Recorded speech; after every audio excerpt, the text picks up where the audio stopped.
Greetings, guys. Now, welcome now to a brand new episode of Redemption of the Rotten. I'm your host, MrYazMan300, and joining me once again is Lee. How you doing, Lee? Doing all right. Yeah, Ready to talk about this movie. yeah. You know, it's great to see you come back because I had a great time talking about Batman and Robin, and a lot of people who don't know, we were supposed also to come back to do, what was it, basketball, unfortunately. We had to Right. solve some stuff, Kai, got tested COVID, and Andy, because had to work, had to delay it multiple times. But he gave me a free pass because of this, and I'm using it. And I picked the very well what movie I'm going to torture him with. Good, good. Torture him away. Yeah. This I've been noticing that a lot. All this podcast is me mostly talking about all the stuff that Andy keeps doing. Like last episode, we ended up talking about Star Wars, even though we were talking about Alien 3, and this was me and Lady Macbeth. You know her, right? Yeah, yeah. Yeah. We start talking about Star Wars and Doctor Who because Andy has some stuff to say, especially about Last Jedi and the recent season of Doctor Who. And I was like, I told him, man, it's a good thing Andy's interested. This episode would have been longer because Yeah. he would have ranted about them. Yep, he would rant about a lot of things if given the opportunity. Yeah, they're also busting, Mark Freeman's balls talking about how bad the Kevin Smith movies are. Yep. So how is everything going on with you, Lee? Because last I checked with you, you did actually just recently recorded an episode with Joe, like for his podcast, right? Yep, I did Murders with Mertens. We talked about Nightmare Before Christmas, one of my favorite movies of all time, and how it's like kind of a lead into being a fan of horror movies in general. Like it's not a scary movie for adults, but for kids it could be very spooky, and it leads you into more scary stuff. That's Tim Burton because he just scared people what he did with Batman Returns. And Yep. I almost said Batman Robin, but that's a horror film on its own. No. Yeah, it's a different horror film. Yeah. Yeah. Because you weren't there on the Zoom call when I showed him the Adventure of Achela. I don't know if you. No. It's that Turkish animated film.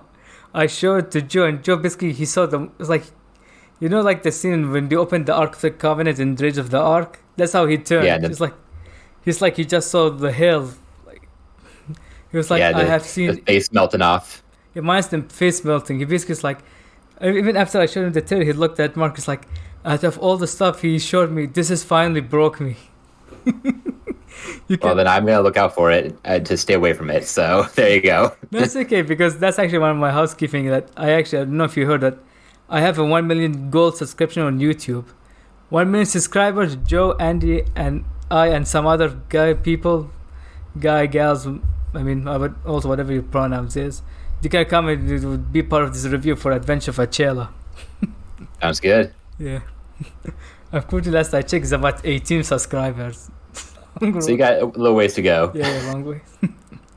Boy, man, Joe and Andy are going to be in for a treat. Yeah. God. And also, if you're interested in seeing it, it's on Tubi. Like the rest of all the... Basically, 90% of the films list I have on my list. It's easy to get stuff on Tubi, so... Yeah. I'm surprised this one, what you saw was not on Tubi too. No, Surf Ninjas was only on YouTube, which is interesting. I don't know, 3 movies on YouTube.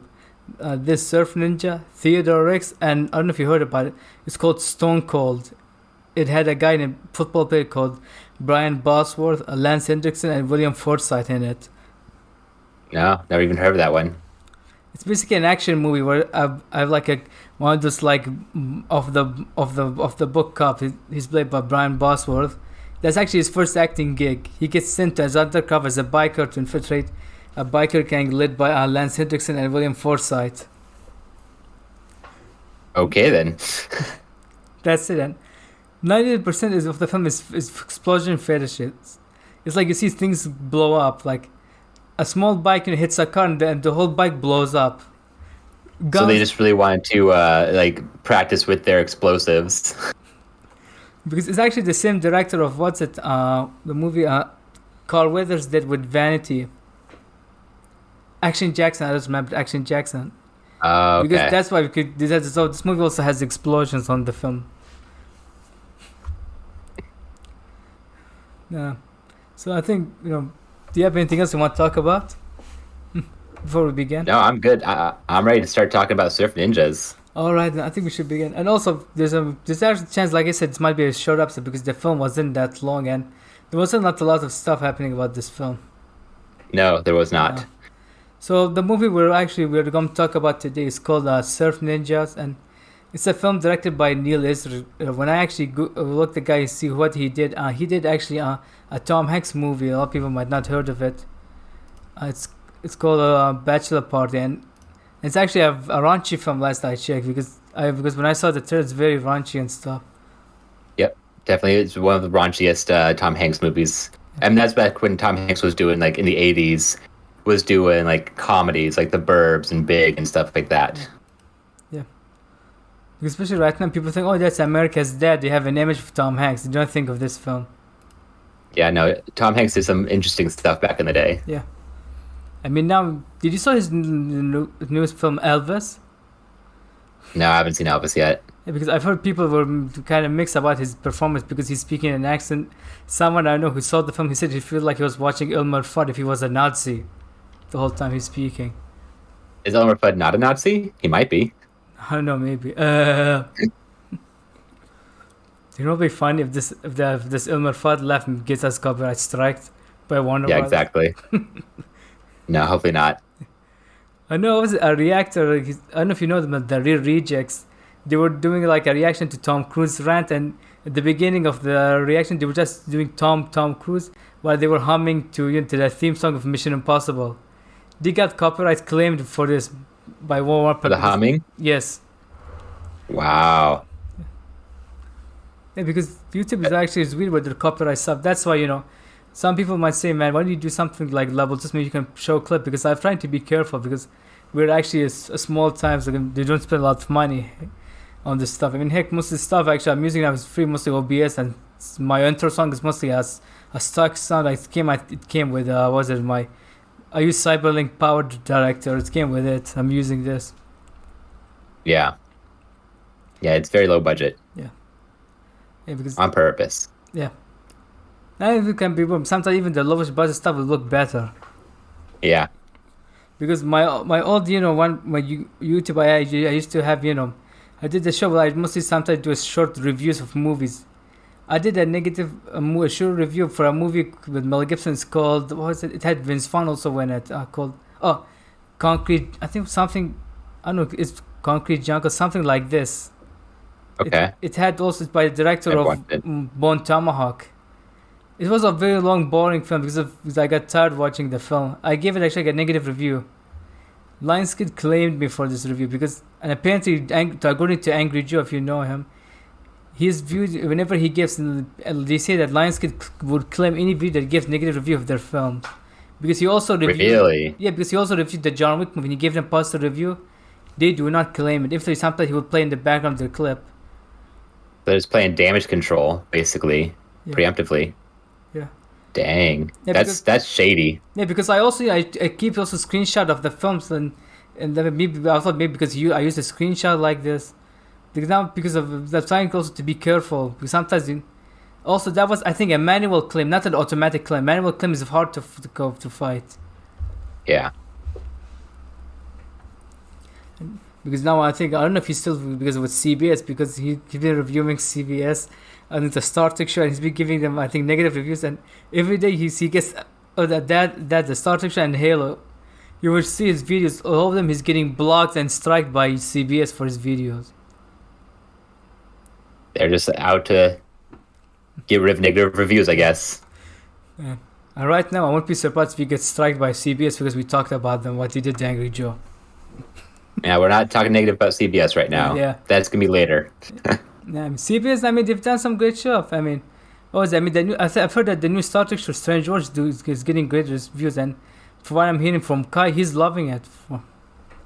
Awesome. I don't have CBS All Access or whatever it's called nowadays. Paramount Plus. Oh, there you go. I still don't have it. I don't think I heard people, because I have it because I'm subscribed to a streaming service that comes with this and a Peacock together. Got it. But for some reason, I don't know why they're not. I think movie time is not the same time as the 45 days window.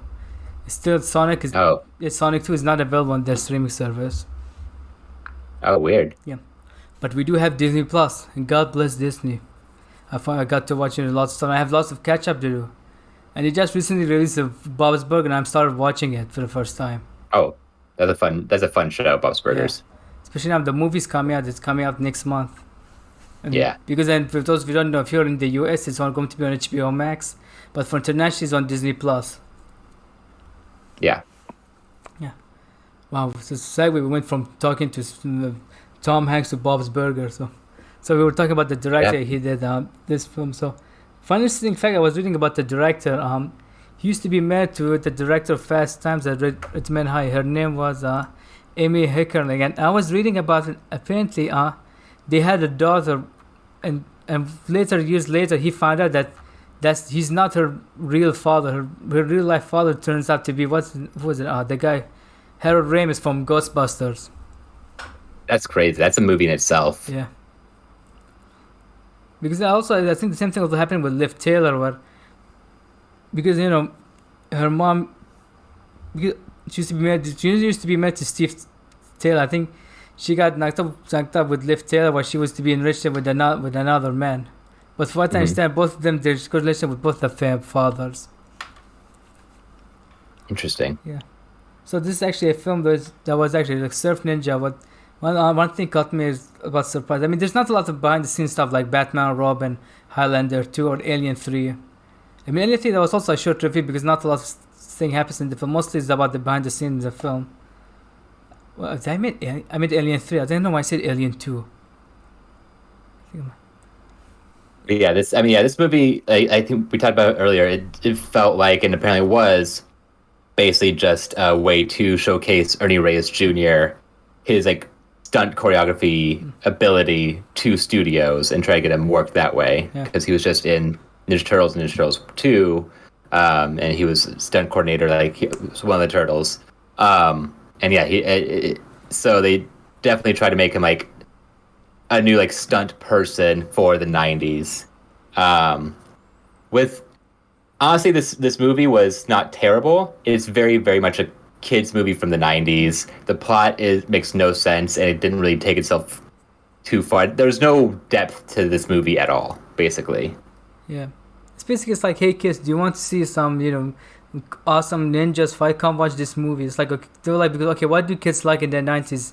Surfing, they like also ninjas. And also, they look like some cool, hip-hop music. Put Tune Luck in the film. If I mispronounced his name right. Exactly, is trying to get the SEO of the early 90s. Yeah. And then we'll get into it, but we'll get into it when we get into the plot. But the ninjas that attack them, they're possibly the worst ninjas of all time. And I do like their camouflage, like they go in broad daylight and they're wearing blue camouflage. Yeah, blue camouflage in LA, because blue camouflage is usually for like icy places, so you blend in, but LA is not exactly icy. I mean, if you told me this was what was it, Alaska, it would have made sense. Yeah, but nope, not even close. Yeah. So what was it? I think I mentioned Ernie Reyes Jr. And one interesting fact I found out about the film is that Sega actually were producing partners on the film, because you would notice if you guys watch the film, they're holding the Sega Game Gear, which is like their own version of the Game Boy. It's actually, and they actually designed the game. The game you see like the character of Adam, the younger brother, playing. That's an actual game Sega created for the film. And they apparently also did made I don't know, was it them? They made the Surf Ninja game in real life. I'm pretty sure. Let me check. Because I don't have it on here, but I'm pretty sure it's a Sega game. I think they did. I didn't have a Sega system growing up, so I didn't play it. So, but I don't know. So basically, there's a partnership they did with Sega for this film, because it was Sega. Yeah.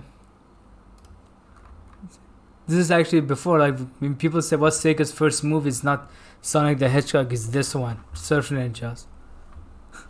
Yep. The classic. Yeah. Alright. And like we mentioned, they actually, I don't know if you saw the trailer. As one of the trailers I picked, people will say, man, this feels like a rip-off of Ninja Turtles and Three Ninjas. they admitted in one of the trailers, like, oh yeah, this is actually it's Teenage Mutant Ninja Turtles meet three ninjas. It's like, see, they even admits in the trailer.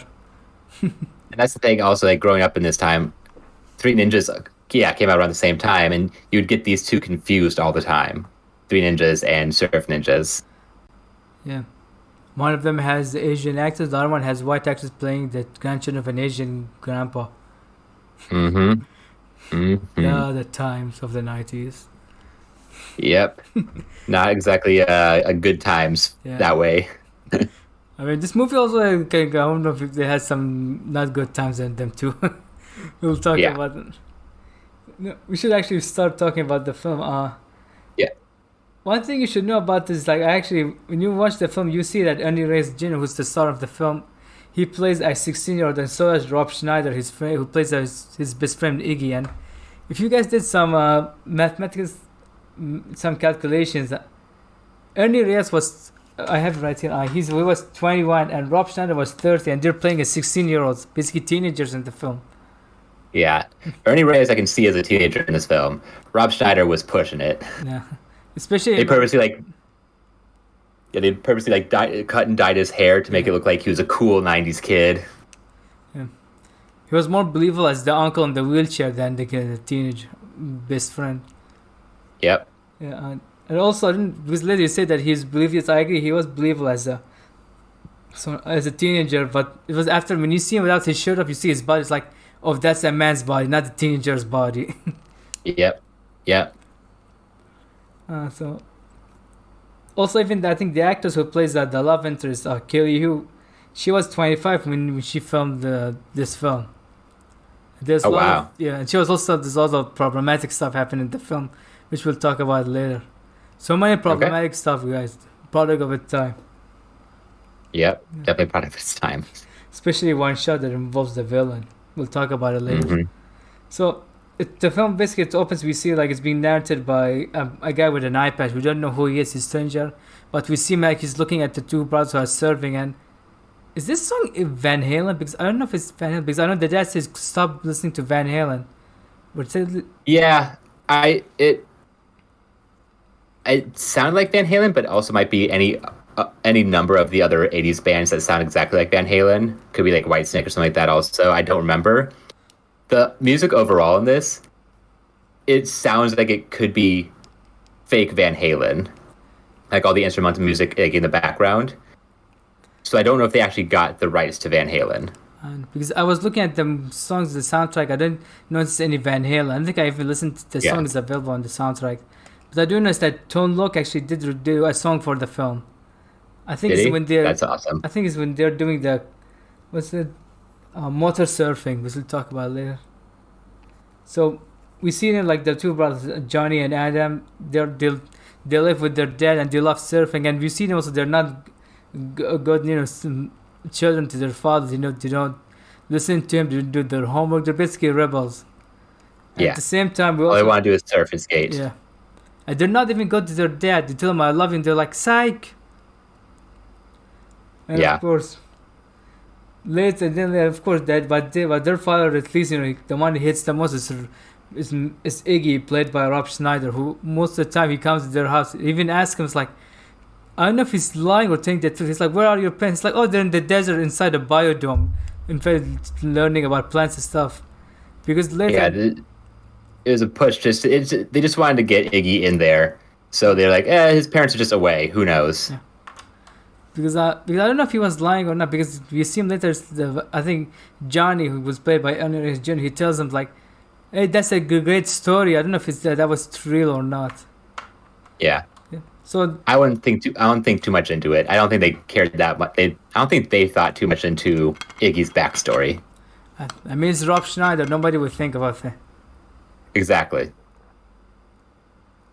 But yeah, Iggy is a interesting character. Thinks that all the prophecies are about him. Yeah. Man, even the stuff he does, I was like, we might get him cancelled. Yeah. Yeah. So basically, he always comes in, even their father, Mac, doesn't like him. Everybody practically hates him, even the guy with the eye patch. The people of the village also hate him. Yeah, he was not like nobody liked him, but he still hung around. But I guess like I mean Ernie Reyes Jr. His character liked him enough to keep him around and be like probably thought of him as like a fun dude, like a fun guy just to have about and like laugh at. Yeah, okay. And so we see them actually, they leave to school and they do something which I was like, were they trying to make this into a thing, motor surfing? And I was like, what the hell is this? Because later you see the cop stopping a guy for motor surfing. I just wonder, what the hell is motor surfing in this place? I mean, early '90s LA, people did it all the time. Probably, who knows? Probably not. I don't think anybody ever motor surfed. I mean, you don't know. It's just one of those things they do in the movie. Yeah. We should be grateful TikTok wasn't available at that time. You see everyone on TikTok motor surfing. Yep. And then someone gets hurt very badly. You know what's be scarier? If someone finds this video, people are like, what is motor surfing? And then they go and they see on certain people start bringing it to trend. That'll be the scariest thing right now. Please, people, if you're listening or watching, don't do any motor surfing, guys, for God's sake. Don't make it into a TikTok challenge, please. Yeah. I think we had not all this stuff with the TikTok channel, people hurting themselves. Yeah. So they go to school, and there Johnny finds out that they had to do a presentation for foreign embassy came to. His name is Bob. I forgot his name. What's his name? Bob, it's a long name. Yeah. Yeah. So it's like, man, I don't know what should I do. Then he even tries to walk out with the. But I don't know, was that white guy the principal, the teacher? I think it was principal. This whole thing is just to establish that they don't really focus in school at all. Yeah. Yeah, because that guy who plays the principal, that's actually the film's director, by the way. Okay. Yeah. So he doesn't know you have to come and do what you are prepared to do. It's like, what should I do? He sees the choir. He's like, hey guys, I have an idea. Then of course the presentation is like, so now we're about to present a presentation to Barbara made by Johnny, and he said it in traditional ethnic style. It's him basically singing Barbara and to Bob because his name is Barbara. It's like, go Barbara and What do you guys? Bob. Yeah, it's a very simple joke that comes back. I was like, yeah, sure, why not? Yeah. Alright, and then same time we see Adam, the little brother. He's in history class. He doesn't know where Spain is, and I'll tell you something. I'm not against bully, but that kid, that nerd guy who's laughing, I was like, someone please slap this guy. And P.S. If you guys are listening or watching, don't bully people. Bully is a bad thing. Yeah, bullies are bad, but hit this kid. Yeah. This is where I want to talk about the ninjas that keep on trying to attack them and how they're the worst ninjas of all time. Because in this scene where Adam's trying to find Spain, there's a ninja right outside the window, completely visible. Yeah. And then Ernie Reyes Sr.'s character, Zach, he comes and beats up the ninja. But how do none of these kids see this ninja in blue camo? There's a shadow coming in. There's the light's supposed to be hitting the window. You know, it's like some kind of a shadow on the ground. Yeah. And just a dude just standing there, completely visible. Nobody noticed him. Yeah. They're the worst ninjas of all time. Yeah. I mean, most of the stuff they do are incompetent, especially later one of them gets his ass cooked on a grill. Yeah. So you see them like after school, I think they finish, they go surfing, but you see Iggy is like, hey, no, go guys, I'm just watching with you, but you know that he doesn't know how to surf. Yeah, I never surfed before. And also this thing, you see one of the ninja comes in, he sneaks in the water. He's about to kill him, but he gets hit by Johnny's surfboard. He gets knocked out in water. Yeah. Washes on shore, then washes back. Yeah. It doesn't go to the water. Did you notice the scene? It's not in the water. It's like he's on the right side and someone's pulling him. It's not going back to the water. I was like, what the hell is this? Yeah, it's supposed to be like the water, but definitely not the water. Yeah, just some dude pulling. But yeah, that ninja's dead. That ninja got knocked out and drowned in the ocean. Yeah. Again, worst ninjas ever. Yeah. And for a kids movie, there's a lot of deaths in this film. Yep. And because also, I think then after that we cut to we see the bad guy of the film, Leslie Nielsen playing for some reason he's playing a character named Colonel Chi. Yeah. a white guy named playing Konochi, and I thought Michelangelo playing General Katana in Highlander 2 was bad. Yeah, no, there's also like very little backstory as to why he's the big baddie and how he basically took over this land, and he just has half a metal face. That's how you know he's bad. And it's Leslie Nielsen. Yeah, and it's bad even makeup on him. Yeah, and it's basically just like this would have been a punchline in Naked Gun, but they did it as a serious thing here.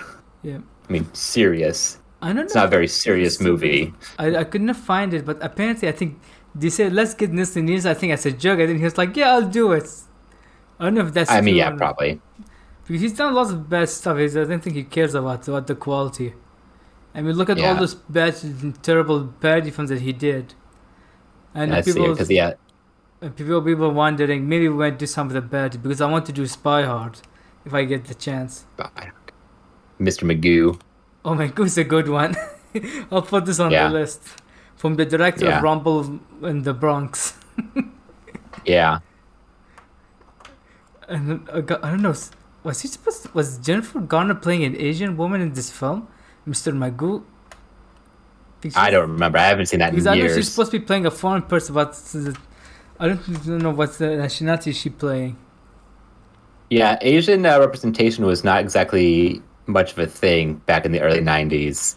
Even though this was Ernie Reyes Jr. leading it, like it wasn't taken seriously enough to like really push Asian representation. Unless you're Jackie Chan, you don't have star power to be in a movie. Exactly. Yeah, because it's real. Because at that time, people of color was there for them to get big budget. Unless you're two people, Will Smith or Jackie Chan, because these two were the biggest draw numbers. Or like people in Hollywood sometimes call them the safest people of color for them to make in the movies. Yeah. Yeah. Because so we see like John Kid, like he's half metal, and he also is afraid also of water because he gets electrified. Yeah. And then he got a metal arm. Yeah, because we'll talk about later what happened. Yeah. For some reason, he also loves wearing. You could have made him like maybe like the villains that are like. I feel like you could have made him like a colonials, like maybe the British or something like this. Instead of making a white guy leading an Asian army wearing a samurai suit. Yeah. Or get an Asian actor. Even better. That would have been even better. They chose not to do that. Leslie Nielsen was probably just a draw for people to go see it in the theaters. I mean, he was on the poster and doesn't even look good in the poster. No. Yeah. No, he does not. Because I was watching, I watched it. I don't know if you heard about them. Double Toasted. They do like sometimes every Tuesday a bad movie or for a movie. But they do mostly polls just to tell people vote on which movie you want from the poll. Mm-hmm. They had a poll. One of them was Surf Ninja, and one of the panel members looked at the post. Like, is that Leslie Nielsen in Surf Ninja? It's like they told him yes. I was like, oh god. It was like, well, look at them. Just give them a motive to vote for the film, and they did. In this landslide, Surf Ninja won 86% of the votes. It's like they looked at it like, thanks a lot. Now you just gave them permission to make us review this film. Yep. Now we are. Yeah. So later we see them like they're back in their father's restaurant. Their father he owns, what's the correct name? A burger shop or burger restaurant? Burger shop. Yeah. Like I said, I'm not American, so I don't know my English term correct. It's all good. Yeah, I mean we had Kai. He sometimes would translate as because for German words we had we were talking about Man City. They're German actors. Every time it's pronounced, I was like Kai. You say her name. Yeah. So we see like the eye patch guy comes in, but we see that the father Mac, he finds out that he knows him. And they tells him like it's time. Then you see the ninjas they start crashing in from the windows. Every window is not safe. Yep. And then if they start fighting. And there's a moment where Zatch like breaks down the windows, but he also breaks down the board to get into the place. Yes. Which is completely pointless because you can just go around the board through the windows. Look badass. Yeah, exactly. Yeah. And then And then of course you see that them fighting, and my favorite one is when they're dead, he grabs one of the ninjas and he cooks his ass in the fryer, and smoke comes out. Yeah, and this is one of the first Rob Schneider's questionable lines where he's like cooking as the ninjas are around him. He's like, I want to speak English, I want to speak English, in a very he's in a weak Asian accent. Yes, in a very stereotypical Asian accent, and he is technically Filipino. He's not 100% Filipino. Nah. People tell us just because you're part Filipino doesn't mean we can give you 1% a pass. Yeah, it's very, very interesting choices. Yeah. But yeah, this fight, the kid's just running away. Run away with eye patch guy. Yeah. And the dad gets captured. But I like how the dad has like a stool in one hand. It looks like he's about to pull in, and what was that movie Awards End with Nick Frost? Because remember, that's like one of my favorite scenes of the film too. I don't like this film. Is Nick Frost is him using the bar chairs to fight the aliens. Yeah. That's what it felt like. Yeah. Which could be fun, but it wasn't. Yeah. I mean, some of the fights in the film look good. It's like that the way they get thrown, something you're like, oh, they're kind of obvious because they're trying to make it PG. That one could look very violent. Yeah.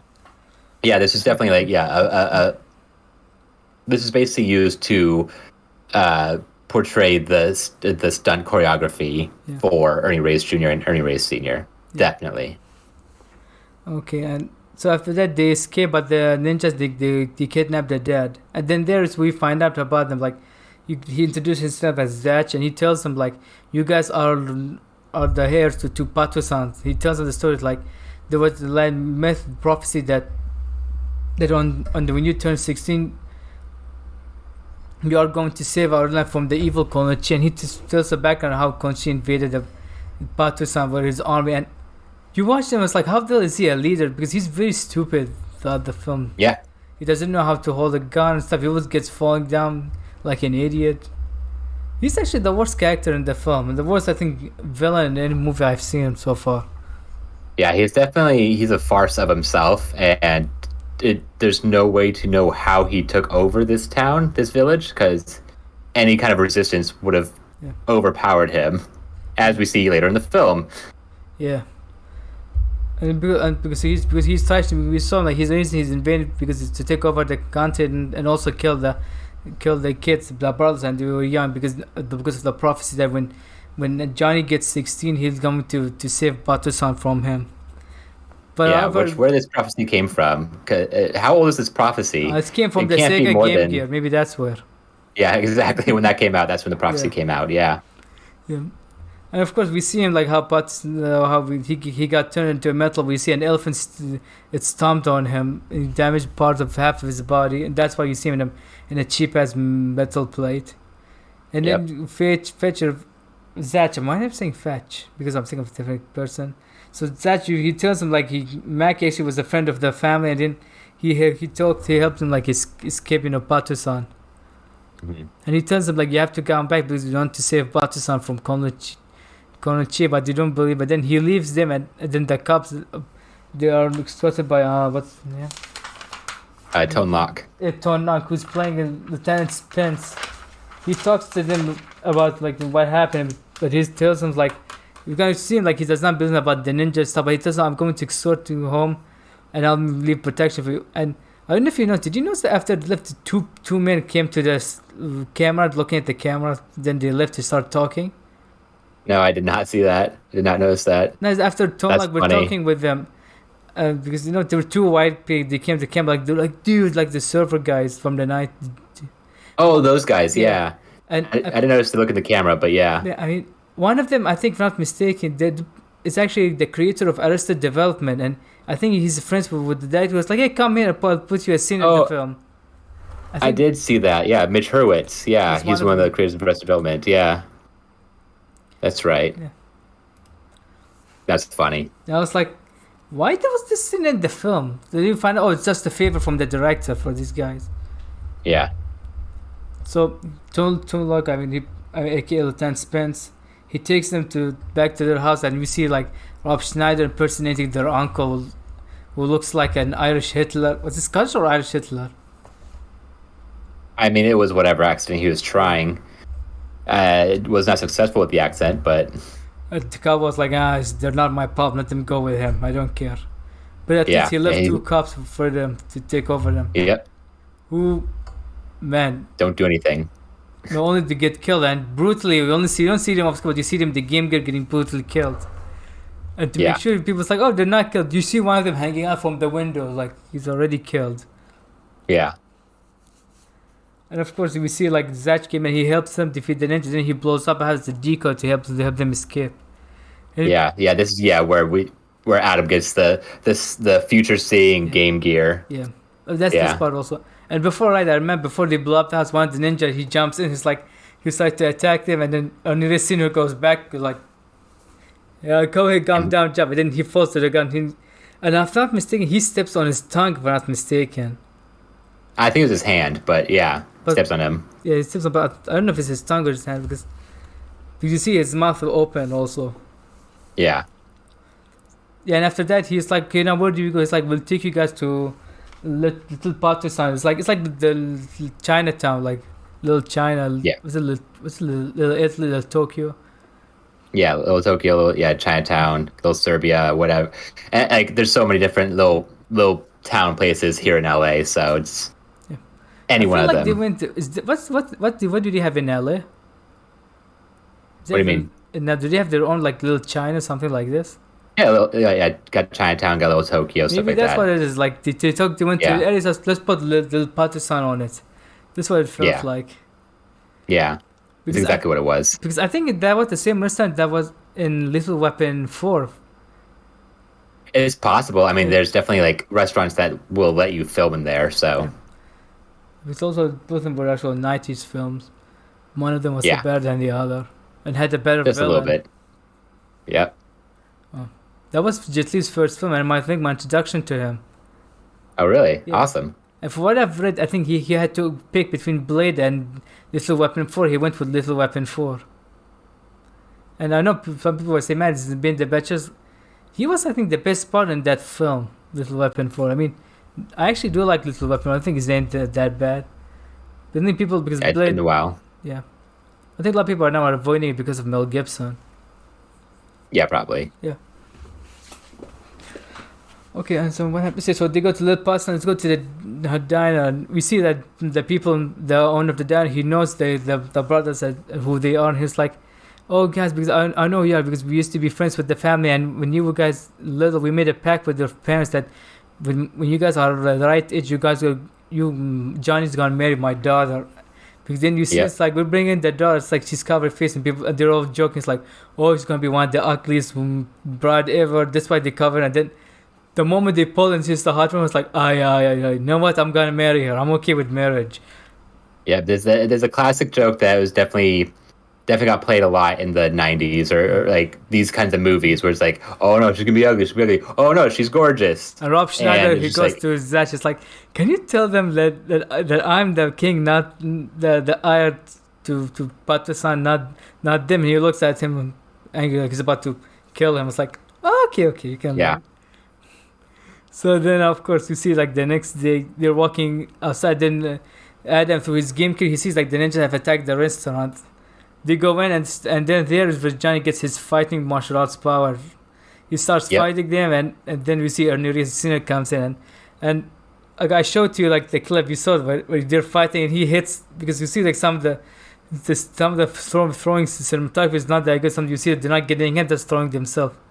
This scene actually had the scene where Ernie Reyes Jr stands on tape like he's about to kick both of them, but however the way it's shot looks like he kicks one of them and both of them they get jump at the same time.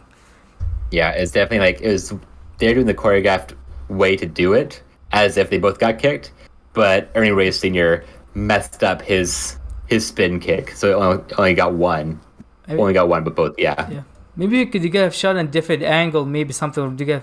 Maybe there was an alternate shot. Maybe the director was like, "Man, this shot was better." Because I've heard stories about how people like sometimes like, "Hey, there's a scene we see a goof," and the director's like, "That's the best take I have. That's what I wanted to use." Sometimes there might be error, but this is the best take that I have. Well, a lot of the fighting in this scene in the restaurant is basically one angle. It was like almost a still shot, and just people were thrown into it and fighting within that one shot the entire time. especially later when they're at the final fight, and you see one of the henchmen turns into a pinball, where Ernie Reyes hits him, Johnny hits him to his dad, and both of them they're hitting each other like. Yeah. Because there's also one thing I appreciate about this old movies, like, there's no shaky cam with their action sequence. You can see stuff. Right now there's a lot of shaky cams. Yeah, and again, this one was made to showcase the fight choreography of Ernie Reyes Sr. and Jr. So, like, of course, they're gonna have it stay still. This is what they're doing, but that also means that there's no good shots or like active shots of the fights either. You know, like very rarely are there close-ups. It's more of like a wide, and they're fighting. Yeah. Pause it for the practice pause. I was drinking water. So they were fighting in the restaurant, and then seeing that Johnny got his power, both Johnny and Andrew got their power, and Zach tells him like we have to leave to Pakistan since you guys have power and to help with the rebellion. Iggy is like he leaves him, and in one scene you see him talking to a cook. So every time you tell him that there's no MSC, but you put MSG, the cook's like, yes, I knew it. A throwaway joke that does nothing. God knows how many of this joke he said that they're not being used in the film. Yeah. Because I know what's an MSG, because some kids don't know what's an MSG. MSG is like, I don't know if it's some kind of powder chemical they put in the food. Because I know they say isn't it? Something, because I know people say it's not very healthy for the people to take. Because I know what's his name, that YouTuber I forgot his name. He does a lot of cooking. Say he loves MSG a lot. I mean, yes, under here it's basically a salt. It's something, but if you're gonna do some cooking, guys, if you guys are listening to my viewers, you're gonna do cooking, do some research on every spices, like see what is healthy or not. This is my only advice. Yeah. And talk to a cooking pro, see what's the right thing to do. Because we're not cooking. Because heck, I mean, if we do give you advice, we might end up giving you a dad bod instead. Yeah. Yeah. And so they decide to go to Pakistan, and then what's the bride? What's his name? What's it? Rome. Rome, yes, Rome. She's played by Kelly Hu. If you guys don't know her, she was in Arrow as China White, the villain. She was a recurring villain in Arrow, and she was also known for her voice work. And she was actually in the 2012 TMNT CG show. She played Karai, like Shredder's daughter in the show. She's a prolific actor. If you look at her, she's done a lot of stuff. I mean, even in video games, she was in Mortal Kombat as that. What's her name? Devora. Ah, nice.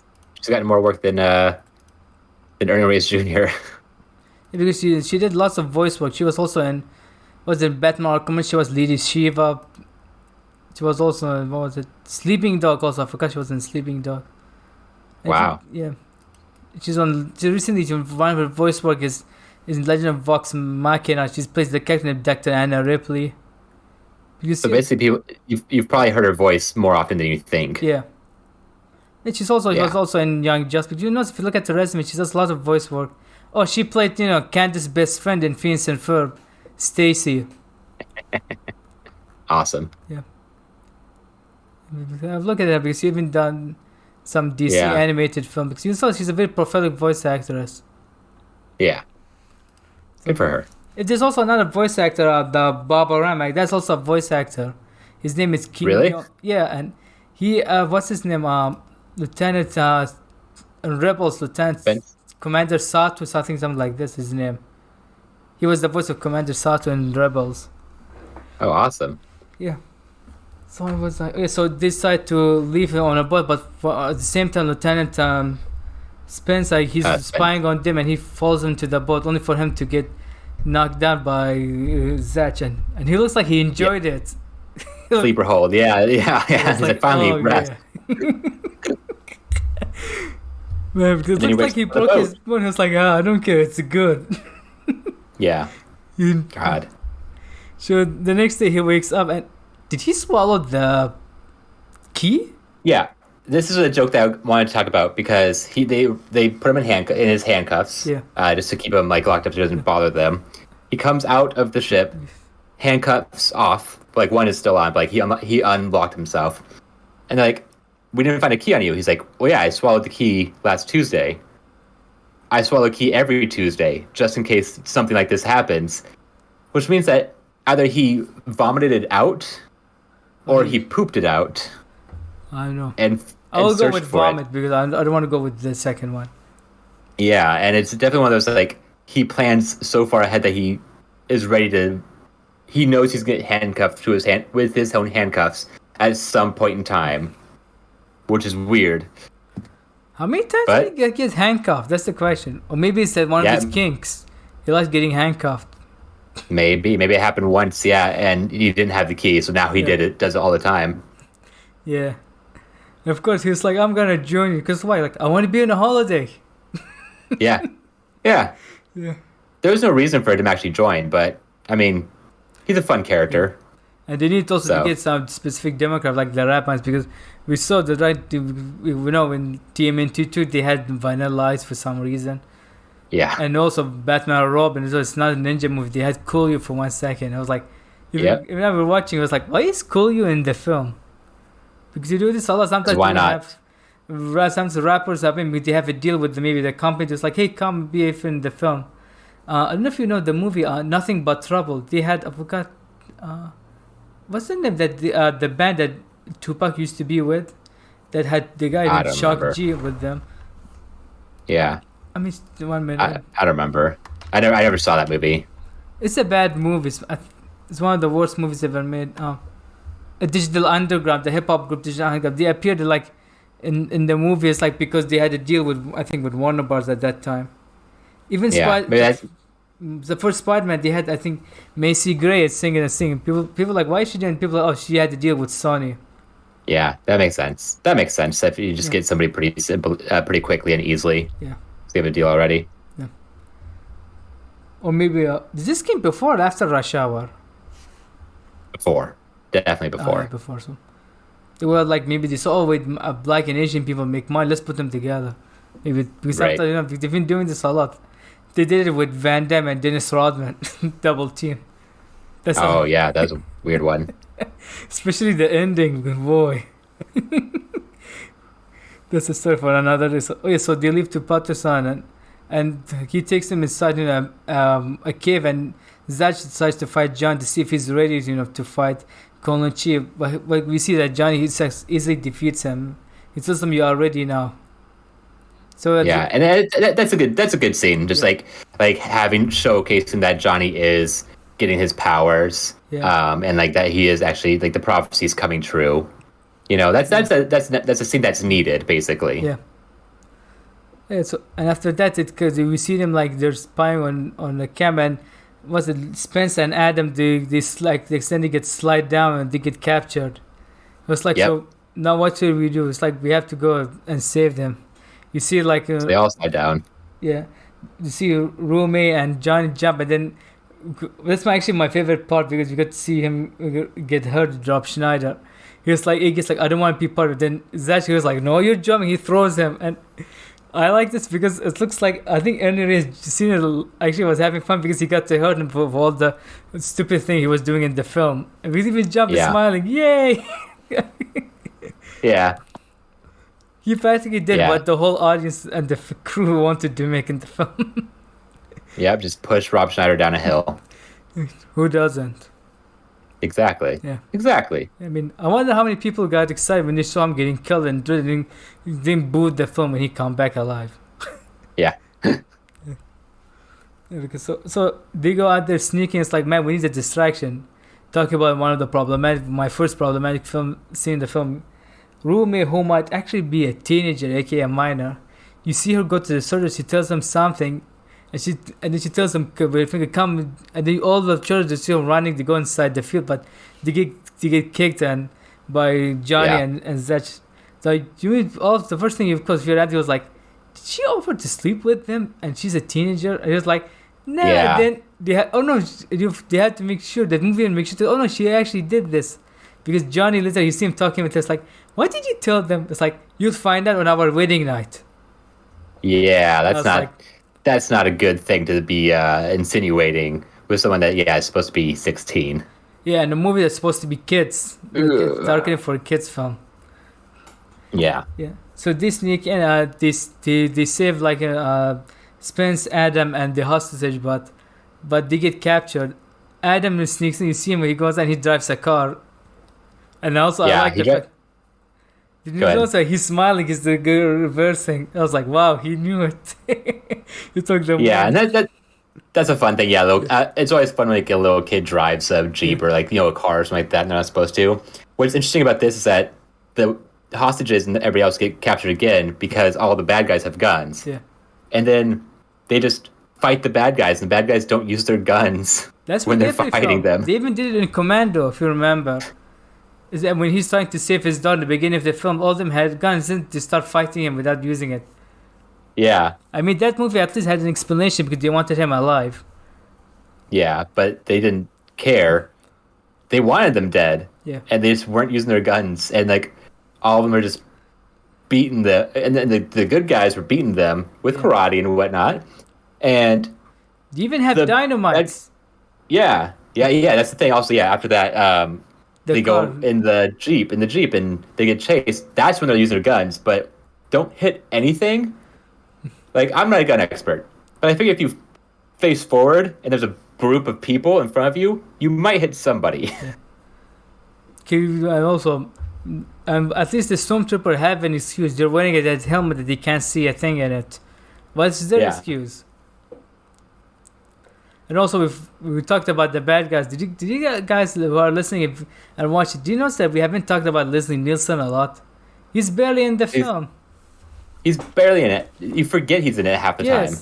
It's like sometimes they would call back to him. He's in the movies, like he's talking on the phone, and the running gag is that he wants to make sure that the movies, it's a handheld portable version of a house phone. You still have to run and go on and pick up before the answering machine ends. Yeah, he was probably on set for one day. Maybe it sounded like 1 or 2 days. I'm like, hey, come with it. He filmed it. Okay, because of course, so we were talking about the culture. We see them and they find dynamite. They use it to escape the bad guys, and then with the rest of the hostage, they arrive in the village. It's like now you have the people that can join you to fight, and the evil arm of Colonel Chi. And they all look down. It's like, okay, so how can we go? Because they can detect boats. And then Adam was like, hey, I have an idea. He looks at the trees. It's like, let's make a surfing boards. And then he's like, and Johnny was like, I can teach them how to surf. And then what does Tom Luke say? Brother, don't surf? Something like this. Yeah, brothers don't surf. Yeah. But this is, because Adam, the younger brother, he's asked if they were good at wood carving. Yes. And Romay, the love interest, said, yeah, they're the best in the world. They made about like 50 surfboards in 5 minutes. Yeah, it knows what's the population. Maybe there's an overpopulated country. Maybe. But still, making that many surfboards that quickly is still the same day, still within the afternoon. They get all these surfboards and then surf on over to the island. You have a bad movie when a movie was about a guy who gets magical power from fighting karate and seeing the future like Game Gears. The most illogical thing is how they build surfboards in 5 minutes. Exactly. And then they all know how to surf on the way over there. Yeah. I think mostly were surfing. They were mostly sliders, swim, the paddling on. More like boogie boarding, basically. Yeah. And what do you think of the song that's being played over the scene? That's what I was talking about earlier, where it's like it sounds like it could be Van Halen or like 80s hair rock type style of music, but they don't have the licensing for it, so it's like the similar off-brand music that they made. And I was reading about if you look at the plays, and I found this song. This artist only did this song for this film. I don't think he's done anything else after that. I don't know if it's actually a synonym or something. Because I wonder if it's just like a friend of the director or something like that. Sometimes they do this, like the friends. But that's what mostly people story about Hollywood. It's like, how the hell did these people get to be involved? It's like, oh, they knew that guy who's a friend of this, and he told them. Because that's most of the stories you hear about how people got involved in movies. Oh, I mean, that's all of Hollywood. Yeah. That's like all of Hollywood is all nepotism and who you know. Yep. And of course, and also I like re-listening to the song. First, felt like I was listening to a drunken guy like singing, "Another day is done." That's how he was singing. Yeah, yeah. So they It's just yeah. okay. So they reach actually the palace and they start fighting. You know, when you see First they throw a bunch of dynamite at the ninjas training. yeah, and I'll do like They're dead. some of them like, doesn't hit. They're far away and they're jumping. Oh, like there's hit. Woo! Lots of weird bad timing jumpings over there. And you see them every time start fighting. And I just wonder, where are the guns? Aren't they supposed to be having guns? Because they only see what's in Konichi later comes in with guns, an assault rifle and a revolver. You see each one of them fighting the bad guys, and there's a running gag. You see a guy, he gets thrown off the long road of stairs, and every time he has to come back, he gets thrown away. Okay, I love this gag. This is one that I will always laugh at. Whenever something bad happens to a bad guy, and it happens over and it's the same exact thing happening over and over again, it's perfect. And it did the rule of threes, where he fell over once, like he got pushed down once, then he came back up, got pushed down again, or thrown down by Ernie Reyes Jr. Then he came up a third time, sees that they're defeated, and he's like, okay, fine, and just rolls back. So they did the rule of threes with that, and I love this joke. It's stupid. It's 100% stupid. I love it. It's hilarious. At least he didn't overstate the welcome like most jokes you see them a lot. Yeah, exactly. And I don't know if you know, was there any fart jokes in this film? Because I don't think I noticed any fart jokes. I don't recall any, but yeah, they'll get a plus from me. No fart jokes. Yeah, exactly. Yeah. Especially right now, if this movie got made to just like put a fart joke in it. It'll probably involve Rob Schneider eating something in bed. If it was made today, if it had Rob Schneider, it'd be an Adam Sandler movie, and it'd be extra dumb. We might have gone, but I don't think they did. But when they go to the restaurant, two people come out from this holding their stomach. It's like, what did they eat? Because when Rob Schneider, he asks Zach, it's like, nothing, get inside. Oh, right. But they don't do farting. They might do like stomach. That would be where they might have used the fart joke if it was made today. Yeah, exactly. Okay, so they fight. Then we see Konichi come in with their dad, but they actually he actually tries to kill Johnny, but Zach came in. He wounds him, but he doesn't die. There, I think we find out that he's their uncle. Why didn't he kill them from the beginning? That's my question. That's a good question, and that may probably bed things up a bit of them trusting him. For them, like trust, like, I'm guys your uncles. Why didn't he tell us like?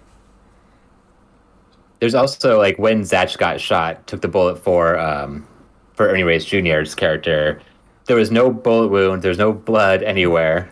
It was like, why did he shot him? Exactly. It's just very. It's like, I'm your uncle. It's like, Rob Schneider, you're my uncle. No, you dummy. Yeah, still playing the fact that Rob Schneider thinks it's about him. Yeah. The whole movie, everyone wants to punch Rock, especially his Ernie Reyes Sr. But he got his payback when he threw him off the cliff. Yeah, exactly. Yeah. So of course, then Johnny goes on to fight Konichi, and with the help of Adam, who he controlling using the Game Gear. And in one shot, you see him like he grabs, you see like he controls of Konichi's robotic arm, he hits him in the balls, and this is actually the most problematic thing in the film. You see what look he's grabbing his dick, but you like to see, and even Ernie Reyes Jr. was like, "What are you doing?" This felt unscripted. It was out of nowhere, very weird, kind of matched the tone of the movie, but really also didn't. I was like, him grabbing himself and pulling and stuff. It was very, very weird choice. I mean, if that was Naked Gun, I would understand it, but this is not the Naked Gun. Yeah, I think that's what they wanted, though. I think they wanted like a Leslie Nielsen. Leslie Nielsen, that's not like the first Naked Gun movie and Airplane. They wanted the bad one, like Spy Hard Naked Gun. Then Spy Hard mean Leslie Nielsen. Yeah. So of course he defeats him by throwing him into the water, and he blew up because of all the electricity in him. Yep, because that's how it works. So everything is safe. Batu-san is freed, and then you see, of course, Baba Ram. He comes and he finds out that he's actually a citizen of Batu-san, and he tells him like, "Hey, I like what he did, but Barbara Ann with my name in my school." Yeah. And of course, he goes on. He tells his people like, "Hey, you know what? I'm gonna demolish like monarchy. It's gonna be now a democracy. You get to pick whatever you guys want, the president for the country. Because it would be easy if you would not have someone who takes over the country for himself." So Yeah. then at the end of course we see like while the credits come a montage of them singing Barbara Ann, which comes back from the Yep. beginning of the film. Yep. With Baba Ram. Yeah, Baba him Ram joining them. joining in a very high pitched voice. Yeah, I don't think that's it because he's a voice actor. Because the voice we hear him talk, that's not his real voice. Oh, definitely not. Yeah, if he's a voice actor, he's Yeah. probably didn't do his real voice at any point in this movie. Yeah, I forgot what his name. I think his name is Keanu Nung. If that's his right name. Let me see. Because I've seen some of his work. He's great actually. What I've seen, like I mentioned, he's General Sato in Rebels. I remember I saw something else. What was that? I saw him also in. Yeah, he was in in Samurai Jack. I think he plays the Emperor in Samurai Jack.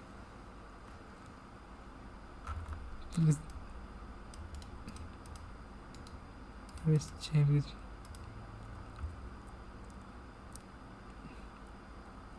Like he was Storm Shadow in G.I. Joe, Real American Hero, the original G.I. Joe. Kind of American Ben 10. Look at that. He's done some lots of voice work. In Blackfeet, Night in Paradise, Scooby Doo. How about not? Yeah, he's done a lot. Yeah. If you go to his resume, you see like he done a lot of stuff. He was also in Deadwood live action. Deadwood, if you want to see some like action from, he was Mr. Wu in Deadwood. Oh. Yeah. But yeah, he's a great actor. Yeah. Yeah. So that's the movie actually. Oh, he was also in the Ninja Gaiden games. He was reused that because part of months. So that's actually like I said, Surf Ninja. And it was a fine film. Honestly, yeah, it's fine. It's fine. It's like if you show this to your kids, there's definitely some problematic stuff. Yeah. But overall, it's fine. It's the same era as Ninja Turtles, as Cool Runnings, as all of those kind of movies. It just isn't as deep, or it doesn't have as much heart as either of those. Yeah. And also because this actually feels like it should be like if it's made, it can be a Netflix movie. It's a movie you can see on Netflix. Sadly, it's only you can only buy it on DVD legally, or you can watch it on on YouTube for free like we did. Yeah, if you want some nostalgia, like if you grew up with this, go ahead and throw it up on YouTube. Yeah. You're not gonna hate it. You're not gonna love it, but you're not gonna hate it. It's okay. It's aggressively okay. Yeah, and also if you guys seen on YouTube, you might notice that some of the audio might be a little bit mixing bad. That I think might have to do with the songs because they got copyright maybe claimed the song, and maybe the user had to remove the music from. Because right now there's a tool like on YouTube where you can remove the music. Yeah, that actually makes a lot of sense because I did notice there's some weird music thing or like weird sound things happening. That actually maybe there was actual Van Halen songs in there and they just got taken off. Who knows? Yeah, because I think maybe if you notice actually that scene when they're about to go save like to look and the brother from the camp. That's the scene where you notice the sound mixing is bad. Yeah. Yeah. Yeah. Very interesting. I mean, overall, how would you give your final thoughts of the film and the rating? I mean, I'd say this is like a solid like 6 out of 10. Yeah. Like it's okay. It doesn't do anything for you, but it's not aggressively bad. Yeah. And I don't feel like I don't hate myself for watching it, basically. Yeah. I watched it. I'm like, okay, cool. That was a movie. Yeah. They moved on. Yeah. And consider the fact that I already seen more terrible stuff and I have them on the list. It was a fine film, like. So it's fine. So you would redeem it? What, redeemable? Unredeemable? I'd say it's redeemed from being rotten. I don't think it's redeemed enough to be positive. Yeah, I'm kind of actually a little mixed bag, but I might give it something a very low redeemable score. If it's not like a very high stuff, something very low. Because yeah, I'd agree with that. Yeah, it's a fun picture. It's actually the rental type of movie because I think this might be the movie might have done well on VHS and rental store. You go maybe at that time people got Blockbuster because it's like, hey, we want to rent this movie because these are the type of movies I can see people buying on VHS and when they go to, like I mentioned, Blockbuster. Yeah, Blockbuster, Hollywood Video, all those. Yeah. Because I remember that was the thing before, like streaming. We used to go like to rent the DVDs and. Yep. Go walk into the store, look at all the cartridges, and see which one calls out to you. Yeah. First it was VHS, now then it became DVD. Yep. Yeah. Too bad. Now we mostly go to the shop to buy them. We don't rent them or anything. Yeah. This Exactly. one, Blockbuster, right? Is it in Alaska? Oh, the last one is in Oregon. Because I don't decide because there's not so strong interconnection. That's why there's available, right? Yeah. Yeah. Well, the last official Blockbuster is in Oregon. Yeah. I'm pretty sure. But I think Alaska has something similar because they don't have an strong internet connection. Because I think they're doing a TV show. I think Randall Park and the actors from Brooklyn Nine-Nine about the last Blockbuster in the U.S. Yeah. Or something. Yeah.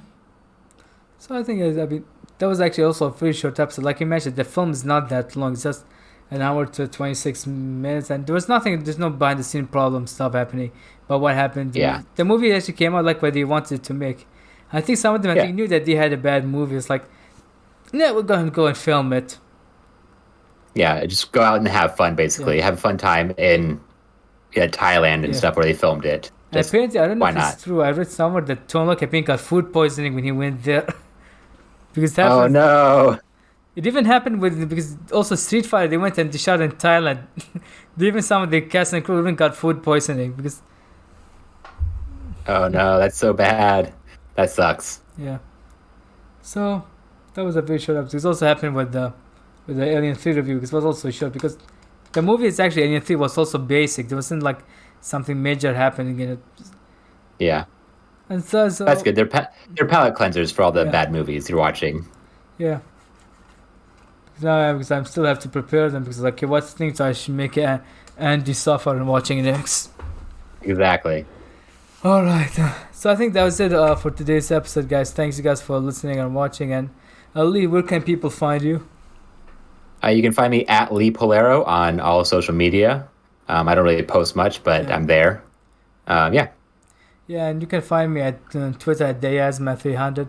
For some reason, like I always stay Twitter. For some reason, suspended my old account now. I'm YAZ300 on Twitter, and you can find YAZ300 Pro on any links, Instagram, Twitter to see updates on my podcast. And also, like I mentioned, subscribe to my YouTube channel to get to 1 million subscribers. So I can make Joe and Andy suffer watching Adventure of Achela. Get me 1 million if you guys want to see them suffer. You're welcome to James. I know you won't do it, but you're welcome to be part of it. Yeah, I make no promises for that. Yeah, I mean Andy gave me a free pass. I mean I can keep it for this film. And thanks guys for listening. I hope to see you guys on the next episode. And don't forget to like, subscribe, rate us on any podcast services. And hope I see you guys on the next episode, guys. Bye.